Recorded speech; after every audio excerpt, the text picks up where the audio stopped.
네, 어제 부산에서는 지하차도를 지나던 차량이 침수돼 외할머니와 손녀가 숨지는 안타까운 사고도 있었습니다. 네, 폭우 때 저수지로 돌변하는 지하차도 주의하셔야 합니다. 김수진 기자입니다.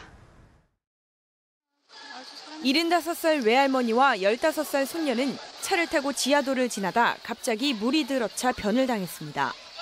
시간당 100mm가 넘는 폭우가 내리면서 지하차도가 빗물을 가두는 저수지로 돌변한 겁니다.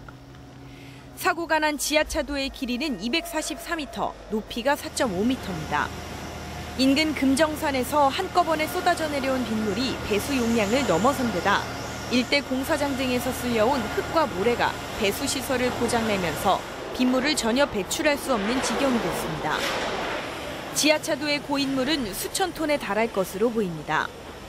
시간당 130톤의 물을 빼낼 수 있는 배수차 여러 대가 동원돼 밤샘 작업을 하고 나서야 바닥이 드러나기 시작했습니다.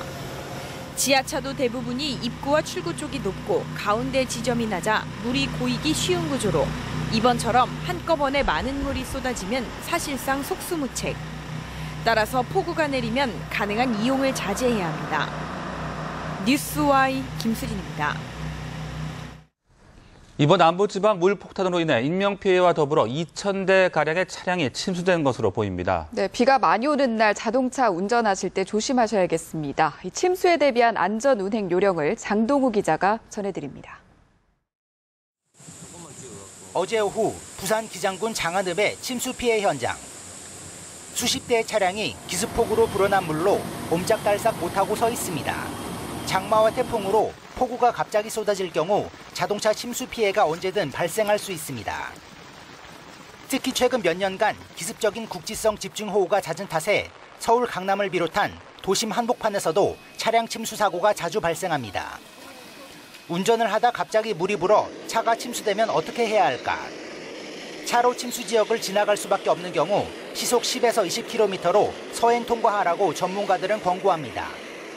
또 물이 차량 범퍼보다 높이 올라오면 즉시 시동을 끄고 견인차를 부르는 게 상책입니다. 빗길 운전에는 타이어 관리 또한 중요합니다. 마른 길 위에서는 별 차이가 없지만 빗길에서는 많이 다른 타이어의 제동거리가 새 타이어보다 20%가량 늘어나기 때문입니다. 또 전조등이나 안개등을 켜서 상대방이 자신의 존재를 쉽게 알 수 있도록 해야 합니다. 차량이 피해를 입었을 때 어떻게 보상받을 수 있을까? 폭우로 차량이 침수돼 파손되더라도 자동차 보험에 자기 차량 손해담보에 가입돼 있어야만 보험사에서 보상을 받을 수 있습니다. 차량 안에 놓아둔 물품 손해는 보상되지 않고 창문이나 선루프를 열어놓아 빗물이 들어간 경우도 보상해주지 않는 점 유의하셔야 합니다. 뉴스와이 장동우입니다.